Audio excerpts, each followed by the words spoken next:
3, 2, 1, go!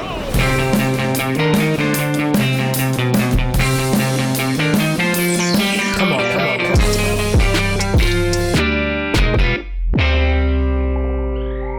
Here's one, Jacob. I wanted to start this off the podcast with a question. Ooh. Do you think that people, as soon as they either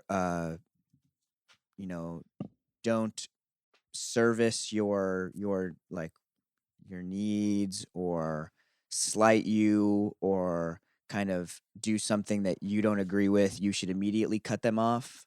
Or are you someone who gives people the benefit of the doubt? Second chances. And gives people second chances? Because I was listening to something and the advice that this person was giving was like, I have no tolerance for anyone with any BS in my life anymore. If you're bringing any BS in my life, you're getting cut out. And at first I was like, yeah. And then I was like, oh shoot, wait a second. I wonder if I had friends who, if just at the first glint of like BS, I just dipped, or vice versa, if I would have a different group of friends. What do you think? Are you someone who or is that not even really, or is that not really the correlation? I don't know. I guess people always say that of like, I cut these people out of my life who are toxic. I've never actually seen that. I've never had like Jacob's like, I've actually never cut anyone toxic out of my life. Well, I was like, that doesn't happen. Well, I've never seen someone that I know who is like, oh, that's a toxic person in your life, or like this person's kind of lame in your life. Really? Them actively cut them out. No, I don't know if I've ever like actively seen that. You know what I mean? I see. You've never seen someone successfully do that, or you've never seen anyone do that? Successfully do that, maybe? Because there's no toxic people, or because they haven't been able to get out of them? Because they haven't been able to get out of them, and it's like toxic for a little bit, and then it's fine, and then it goes back to being toxic. By the way, toxic for a little bit, not toxic. Toxic for a little bit is toxic all the time. Just for the audience out there listening, if it's intermittently toxic, it's toxic all the time. Yeah, I don't know. I just feel like I hear people talk about that all the time, but I've never actually like seen it in practice. Yeah, I mean, I hear you. I had people that were just dicks to me in like high school and elementary school, junior high. I just don't see anymore. Yeah, I don't really feel like it's like cutting them out. Like I didn't have to do that. I just chose what about this? What if are you the asshole for not wanting to be friends with someone who bullied you in middle school or high school? Like if let's say you reunite, you've been out of college for a bit now. You guys have been way out of high school, way out of middle school. It's totally reasonable. You know, we talk about all the time on the pod, people change, people have the ability, people should be given forgiveness. Like, are you one to be like, oh, I could forgive someone? Or do you have a list? Are there people who are on the list? Who are like, nah. Yeah, I feel like you got a list. Is it a mental list, or because some people have a written list? Well, Monica about it. She's got a PowerPoint. I do. So do you have I have a mental list for sure. Okay, you got a mental list. Do you have a list? I was thinking about it. If I have a list, I feel like you don't have a list. Nah, I don't have a list. I don't have room in my heart for a list. I do. But I have a little corner. I have a little corner reserved. It's just 3 people.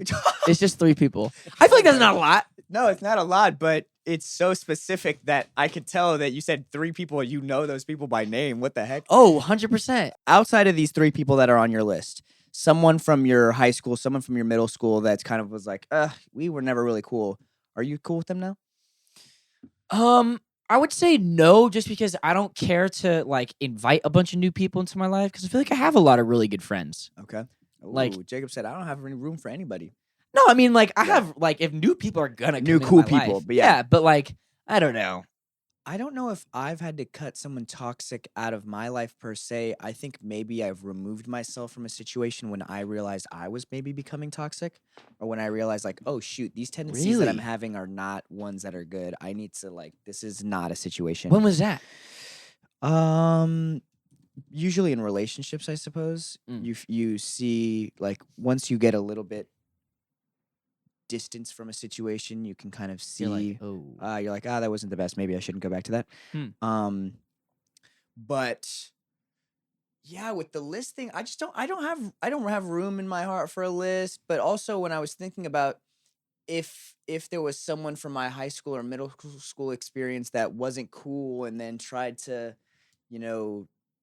be a part of the crew. I agree with you that, right now the circle is small anyways, so there's not really any room, but I don't know. I really am a true firm believer of people change, and I maybe that's also why I don't have a list, because it's just like there's no, yeah, I don't know.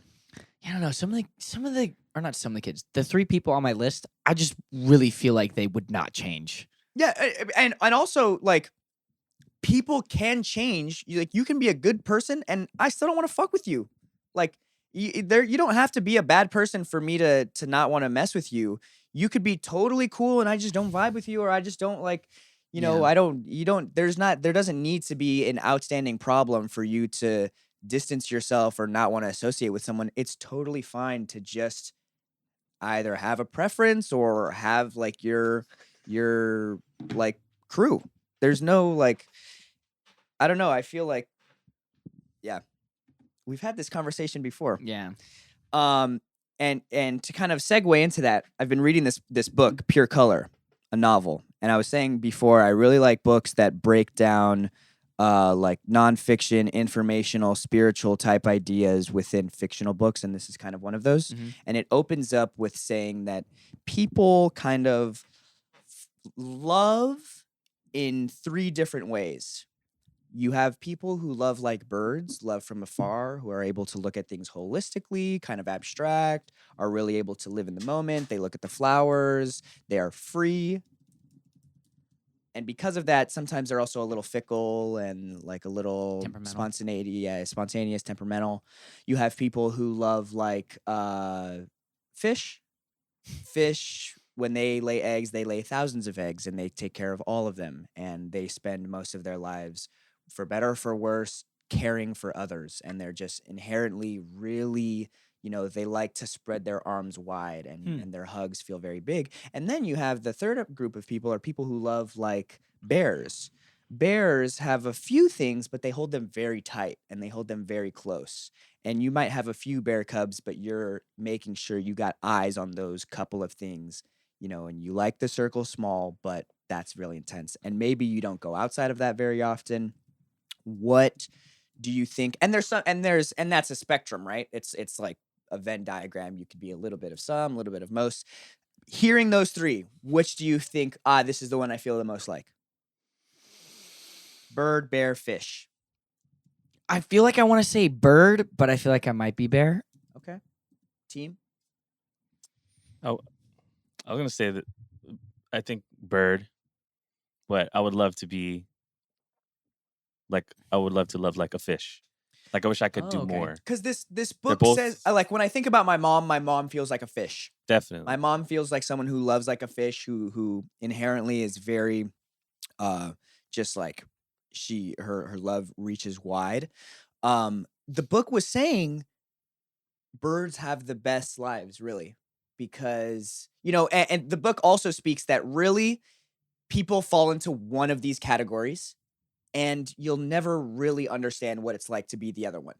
Like the way that you are, the way that you like it's kind of one of those two. You don't really ever understand what the other person is like, and that's okay, because the ecosystem of our world works. You need birds for fish, and birds need this and that. But it says that more often than not, birds live the happiest lives because they are the most free. And fish live the kind of most grindy, hard-working lives because their bandwidth is spread so thin, And then you have bears who are kind of somewhere in the middle, also a little unhappy, but yada yada yada. So what do y'all think? You said, yeah, I think I'm definitely bird, bear. Yeah. Monica? I think somewhere between fish and bear. Okay. What do you think you are? Probably bird. Yeah. I think as I've read a little bit more of the book, I think I associate more with a bird. And the reason that it prefaces all that, to kind of, just in case anyone out there wants to read it, the introduction sets up this kind of mantra, right? This is how it sets up. This is these are the spectrums of the book, and then you're introduced to a character who is bird-like, who, whose conflict is between her father, who is kind of like a bear, and her ex-partner, who is kind of like a fish. So that's how it sets up the story.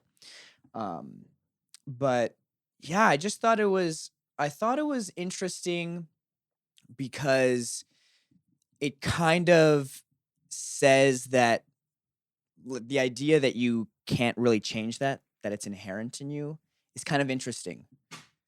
I think some of it has to do with our upbringing, like a lot of the way that we form the way that we feel about love and the way that we feel about nurturing and stuff is formed in those early years. So that's kind of why it's inherent and kind of stays through the rest of your life. But I also don't really know if I agree with that. I think like sometimes, and I'm sure they wasn't saying it's set in stone Bible, but I think it's like, I feel a lot of people are probably birds in their early years and then turn into bears once they have kids or, children and stuff like that. Like, I think maybe you can only be probably like one at a time, but you definitely can change. Fluctuate. Yeah. Yeah, I don't know. That's I also feel like a bear because I don't really like living outside of my circle. I would have guessed bear for you. Yeah, like I like my stuff. I'm I'm not going out. I'm a hibernator, I suppose. I know that's the interesting thing about like nature versus nurture. Like, how much does the nature aspect play into it of saying like you're born this way? Because like I definitely know a lot of people who are very different from their parents, and like the way that they were raised was to be a certain way, and then they're just not. Like, they just are the way that they are. Yeah. And then I know a lot of people, like I'm probably a good example of maybe it's nature, maybe it's nurture, but like I'm very similar to my dad, and my dad raised all of us to kind of like be like him a little bit. Like, we all grew up doing active outdoorsy things with him, and like going to the beach, and like he instilled a lot of his interests into us. So I don't know how much of that. What do you think it is for you? Do you think it's nature or nurture? I think me specifically, I think very like nature-y. I'm just a lot like my dad. Okay. Just like how we view the world, I think is very similar. Mm-hmm. Whereas my brother views the world a lot differently than I do. And then my sister, I think, is like pretty in the middle between my mom. I think she used to be a lot more like my dad, and now she's getting older, she's more like my mom, which is really weird to see because my mom and dad are very different. Now, when you say like my mom, like my dad, for people who don't know your mom and your dad, what are like 3 adjectives or a couple of adjectives that you would use to describe when you say my sister is becoming more like my mom? In what ways is that the case? I think my mom is. I know your mom. I know a lot of different versions of your mom. I know a lot of different versions of your dad. Yeah, I think my mom, I would say, is fun, responsible, but Jacob said maybe fun, and the whole podcast heard like Mean Girls. I'm a fun mom. I'm a cool mom. Cool no, mom. not like no. My mom is like fun. Like, she's pretty funny. Like, she's joyous. Yeah, joyous. That's a better way to say it. And then I'd say maybe like aloof or whimsical. Maybe Don't whimsical. call your mom aloof. I What? hope you didn't hear that, Aloof? Miss Christina. Oh, yeah, sorry. Well, let's say whimsical. Yeah, she's in the moment. She lives in the moment. Yeah. My dad, I'd say, is very spontaneous. Okay. Lives life on the edge. Okay. And like responsible, kind of. Why you sound so He's a unsure? good example he's of a hard someone worker, who, but he's a good example of someone who was able to enjoy his life and also, keep his priorities straight and kind of stay on course. Yeah. He's and like a kid who never really grew up, but at the same time has accomplished a lot of very adult things. That's to say my dad is like.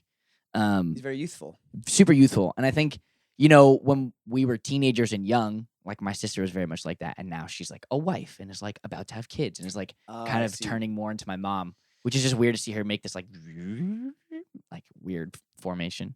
Yeah. Do you think that those things are, I think those things are, because I don't know. There's some people who do kind of mold in this way. Mm-hmm.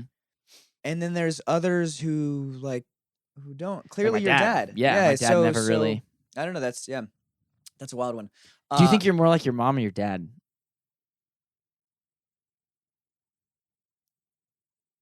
fucking me? I think you're so different than both of them. Fucking- Actually, yeah.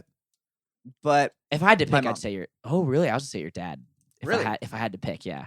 I'd say it's funny. As a youth, I would have never said I was like my dad. We always were Really? arguing. He was, 'cause That's right. he was so. I was so sassy. I was so. I More like your always mom. in school, everywhere. I was always had to be a class clown with the dumbest jokes, and luckily they've gotten funnier over the years. But I Yeah. would just, as a youth, I had dumb jokes, dumb jokes, dumb comments, dumb sarcastic stuff that I would say, and my dad had no toleration for it. Mhm. He was coming into. I don't know, like, well, I mean, when I think about it, I'm very grateful and kind of like, it's very kind of crazy to think that Mhm. this dude came into a relationship with someone who already had a kid. It's And it's- you were the kid. and I was the fucking kid, and I was the fucking fact that he kid. stayed. Damn, he must have Like- really liked your mom. Yeah, like sitting at the door, like I'm going to make your life hell.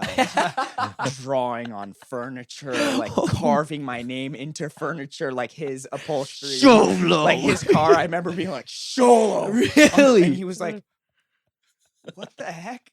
Like, This is my car now. Demon yeah, I was child. like, the graffiti's in my blood, boy. But yeah, nowadays, I really think I don't know. I don't really feel like either of them. My dad feels like your dad, where he's reached the point in his life where he's like, yo, not it doesn't matter, but he's like, it's not worth it. Yeah. He's kind of at the point where it's like, it's not worth it. When I was growing up, it was worth it because he had that bark, Oh my and he still has that bark, but now his bark is to get his knowledge up. Mhm. He's like, yo, the strict stuff is not with it anymore. I just want to get my knowledge up and learn about everything. And because of that, he has a very laid back feel. And my mom, I think was kind of lax with me as a youth and as an adult, kind of being the person helping me navigate this world, Yeah. this life, I suppose, to make it sound like a weird way. She's got a bit more kind of what's the word for it? She has the word isn't strict, but maybe more rigid, Hands-on. hands-on approach. But we have conversations about it. It's interesting, like being that your mom, my mom, both of our situations, like it's kind of an obscure phenomenon to hear other people talk about stage moms or like momagers in such a negative manner.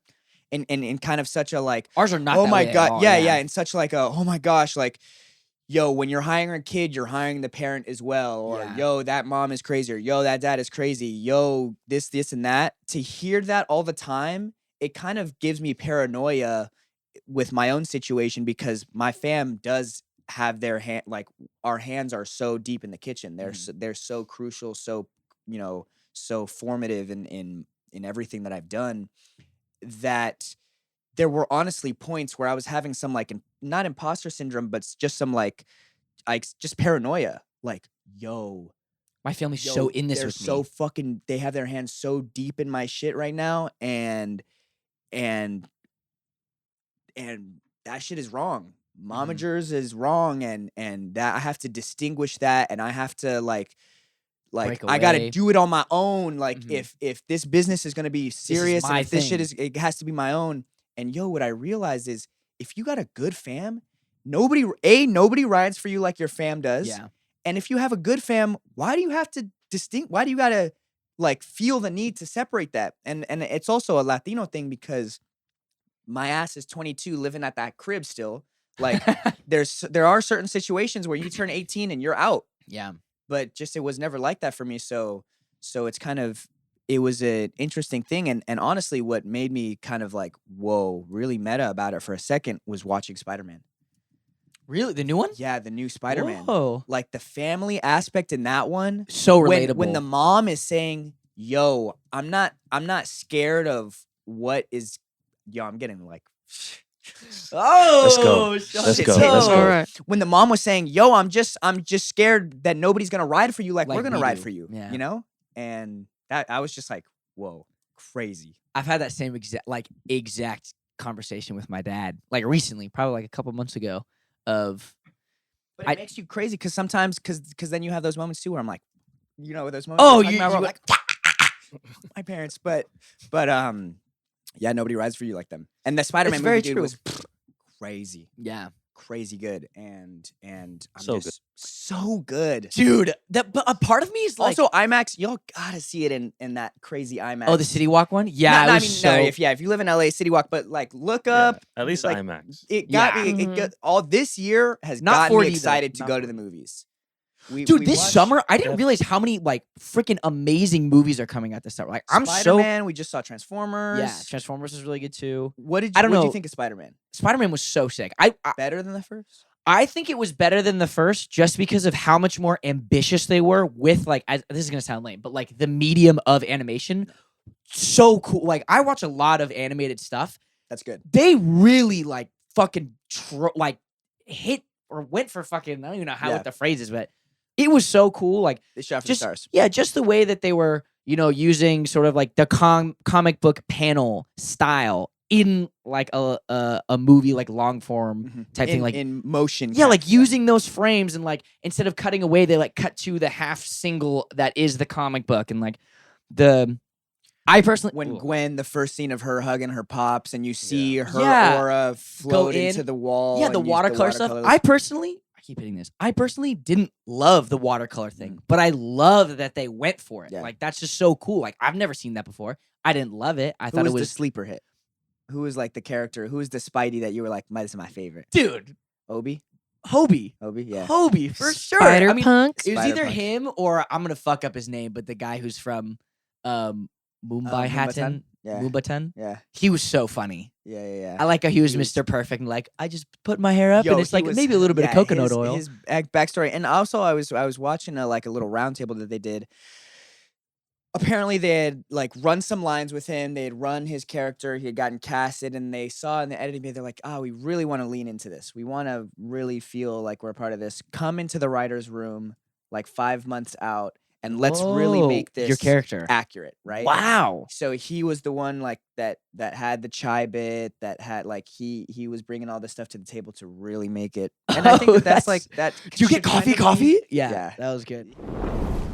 With talking about like how crazy it is that one person, or not even talking about because we weren't talking about it, but it's crazy to think of how large one person's life can have An effect on that butterfly effect. Like Donald Glover's existence is going to validate so many young kids that are going to get to see Miles Morales on the big screen. Yeah, it's insane. The fact that, and for those of y'all that don't know, we're talking about Spider-Man and specifically Miles Morales in the sense that Donald Glover, Childish Gambino, literally inspired Miles Morales. Yep.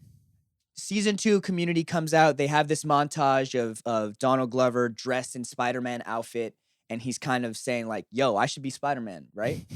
and word around town is like on Twitter, they're like, "Oh, we actually like this. This is Mhm. kind of cool. Maybe there should be a black Spider-Man." Yada yada yada. That the creators of Spider-Man then go back and say, "Yo, That he's actually is onto sick. something. He's onto something." They make Miles Morales. They get an animated show. Get Donald Glover to play. to do the voice That's of crazy. Miles Morales, which is cool, right? Right. And then the Tom Holland Spider-Man comes out, and they say, "Yo, how do we incorporate this?" And they get him to do a cameo as the uncle in the Miles Morales. Aaron Davis. Aaron Davis, the Prowler. Mhm. We don't really see it in that first one. It's a super quick cameo, but then there's a huge payoff in this Yeah. Spider-Verse newest one, movie, yeah. 'Cause he does where say- plays the Prowler. Well, yeah, there's a deleted scene where he's Yeah. saying like, "Yo, Miles, I'm not gonna make it back home," and that was crazy. But just to think like, that guy, what a prolific thing. I love when all the Spider-Mans are walking by and everyone's like, boo, boo. Oh, He's like, yeah. "Ooh." So random. But it's just Yeah. like, it's so good. So funny, It's yeah. so funny. Yeah.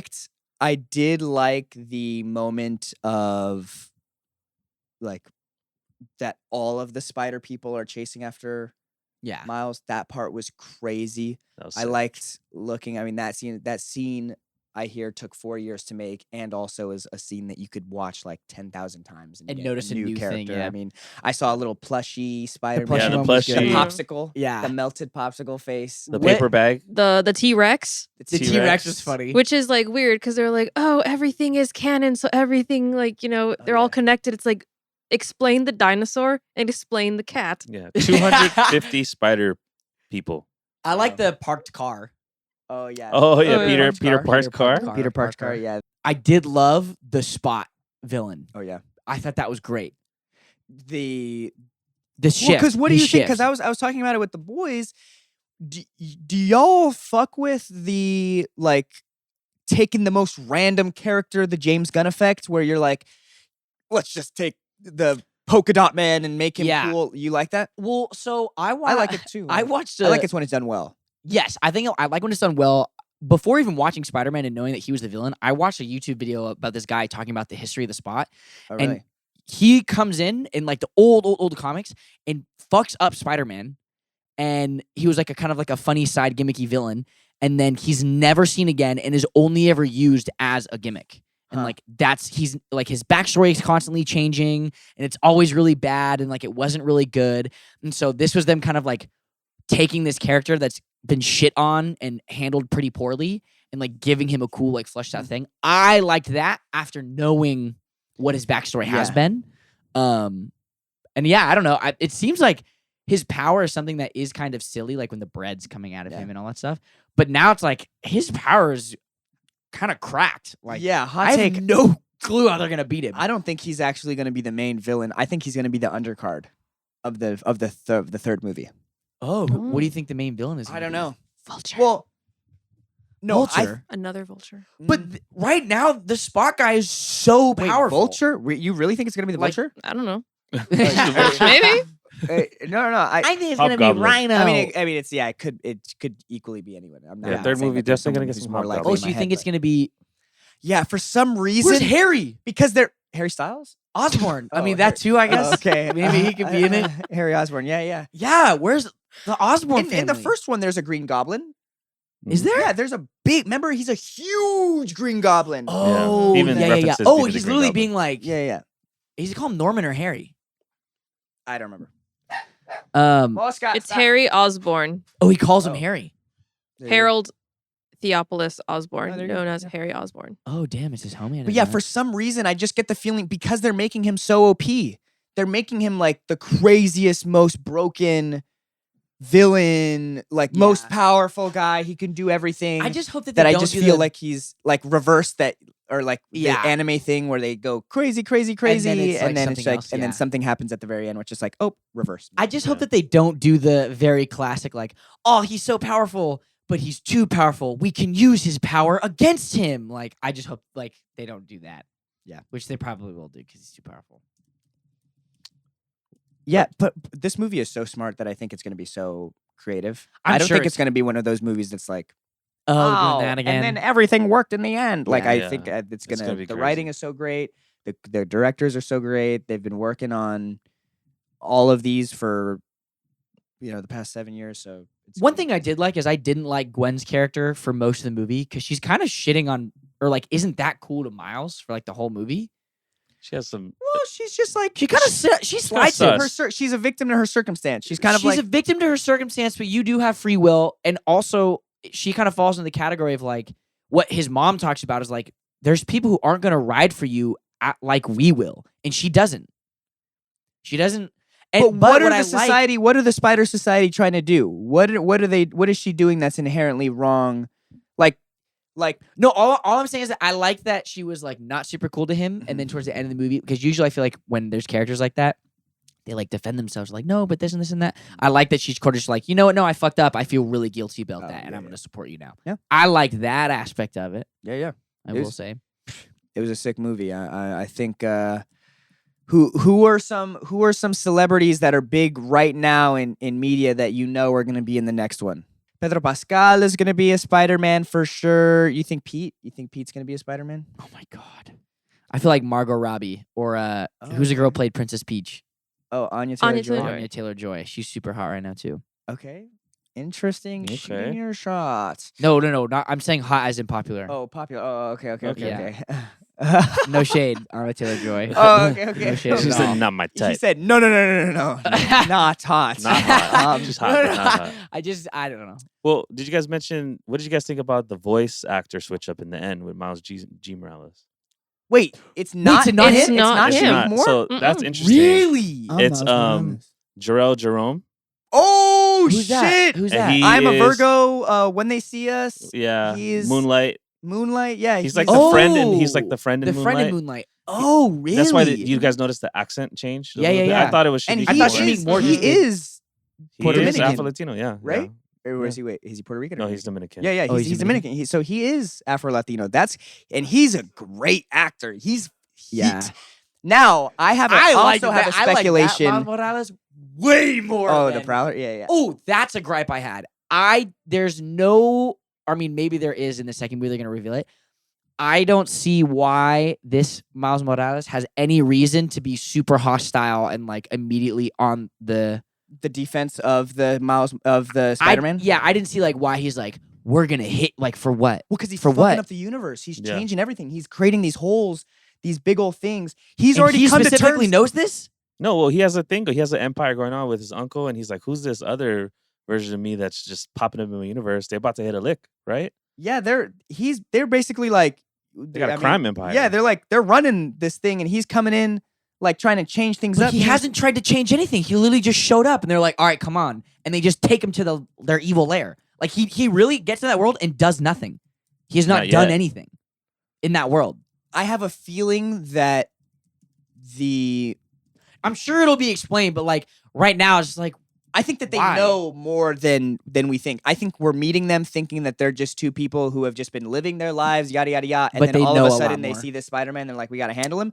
I think they Oh, probably yes. have some foresight as to what's been going on, and Yeah. because if all of those Prowlers know, and if all of those Mhm. other I don't know, Yeah. if there's someone like making a trans-dimensional reactor in one universe, isn't there a team, a Doing lab that- doing that in every universe? no, but there's Exact- not because Why the not? spot was going to only specific universes that had whatever. like a crazy. Yeah, because he Mm. was going to Yeah. very specific ones. So So- not every. But Earth 42 definitely had one because that had the Yeah. spider that was supposed to go to Miles. Blah, blah, blah. Well, no, not necessarily. Oh gosh, we're starting one of these podcasts. Well, no, not necessarily. Have you Well, seen I don't the know. conspiracy? Look at this Well, I At don't- minute 242. Well, no, I don't know because they just stole it from that dimension. Like, or Okay, from what the spot guy was saying. I mean, right, but no, from what the spot guy was saying, Yeah, he was yeah. like, no, we teleported this one over here. Like, it doesn't need to be like a phone call type interaction. Like, there has to be one over here and one over here. Right. Like, I also think that at the end of the third movie, they're gonna go live action. They're gonna go from the animation world, and then we're Yes. gonna meet the live Live action action Miles Miles Morales. I, The two people I'm seeing right now are Miles Brown of Blackish fame, the baby kid on that I kid. love that kid. He is so cool. I would And- love if he booked But that you role. love this next kid even more, Dallas Dupree Young, our Oh, favorite young shit. black kid I from see Cobra that. Kai. I can see Oh, it. He would be so He's- good. Yeah, so- Dallas would Is- be is he too so young? good. Dallas? Ah, no, by the they're time gonna they're be the starting to perfect make age. that, Yeah, like they're gonna gonna be be the perfect age. young teenager. I mean, the kid in the movie right now is 15. He's supposed to be 15. Those guys are Dallas like 15, totally 16 looks right 50. now. Yeah, I think in a And couple they're gonna years, Dallas stay. will They're still gonna look stay 15, looking yeah. the same age. Like Yeah. both of those guys would be. Oh Great. damn, I'm so biased. I love Miles, but Dallas would be so fucking good for Yeah. that. So Mosca wants Dallas to play Miles Morales. Yeah, everybody in Lone Lobos, we're gonna start the petition for Dallas. what a lot of people are saying right now is that there's like superhero fatigue or that there's action fatigue, but that's not the case. I don't think it's actually, and people are saying it. It's not the case. I think it's just like quality Yes. story stuff that people are missing. It's just becoming too formulaic and too predictable. Yeah. When you have something like a Spider-Man that is able to have the crazy stereotypical, like everything that we've seen in this movie is You've seen before. is stuff Yeah. that we've seen before, and that's literally the whole Spider-Man Mhm. story. Is Yeah. that we've seen. You this have so seen it many before, times, yeah. but this movie's doing it different, and no matter what, at all costs, Miles is doing it his own way, and it was so sick. Yeah. It just got me so pumped. I've seen it 3 times now. Damn. 3 times in the theaters. It's just the coolest. It's good. I think people are tired of like the Thor type stuff, like because those just seem so formulaic, and like I haven't Well- seen like any of the new Marvel movies. I saw the new Doctor Strange. It just and, had like, to I go the really- opposite direction. It's just kind of like the ecosystem. It's just a circle. You Yeah, saw they how were it came great for a out, and while, then and then it's Taika like and then Taika came in and he totally took it the other direction, and James Gunn came in and they totally took it a different Yeah. flavor, and then it kind of now it's readjusting. And yeah, like I thought the new Guardians was good, but it Yeah. was like it was good. but I think it's also you're not like because Maybe you- because Spider-Man's animated, like I just love it so much more. But I don't even think so. Like I think if that was a live action movie, I think I would have liked it just as much. I think you just have a different gauge. I think as an actor, as someone in the industry, your bar, like Is- your C range and your A range is just skewed a little bit higher. A movie has to maybe. be better for Do more. because it was crazy. I forget what movie we were walking out of that you were like, yeah, it was okay, and I was like, what?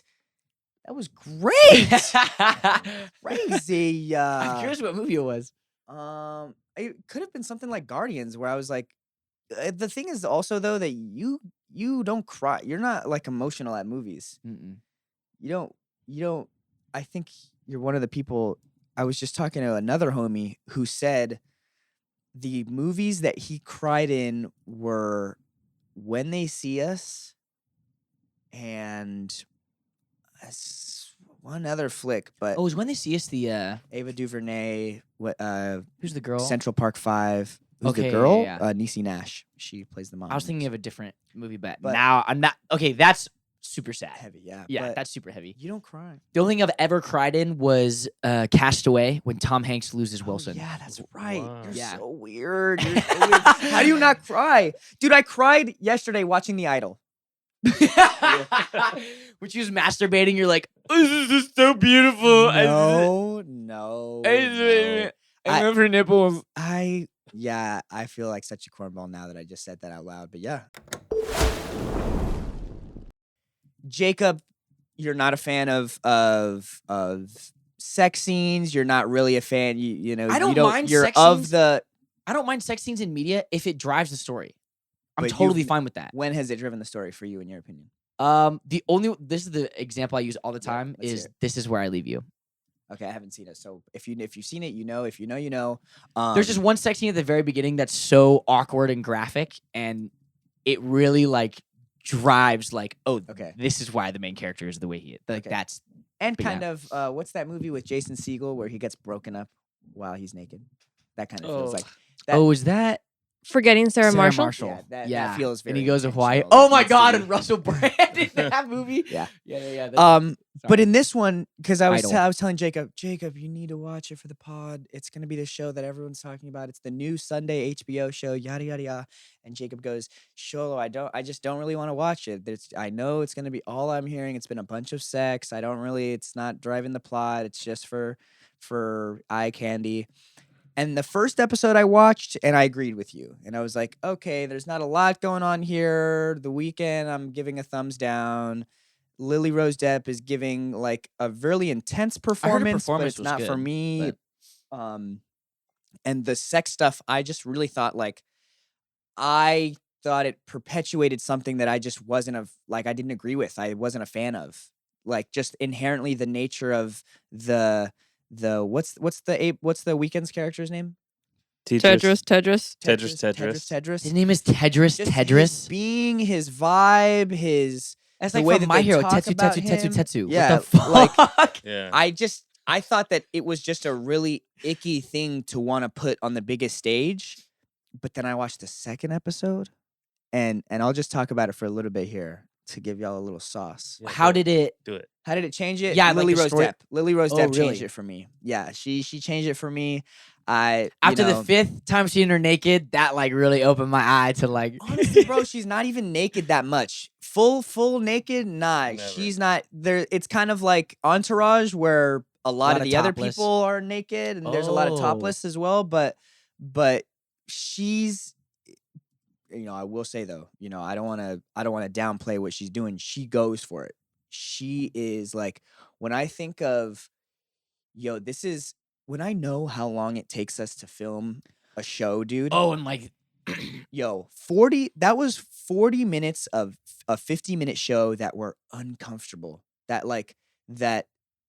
the person is going through something that is uncomfortable. She's walking in these crazy heels, in this crazy outfit. She's going through these traumatic events. She's having to do this sex stuff. She's having to do all that. That's When like I 3 think of weeks as of an her life. actor that one episode could take so long, and they're shooting on film, so there's only a couple of takes, and all of this other stuff, like, I got to give props before I give any sort of like critique because this shit is so hard.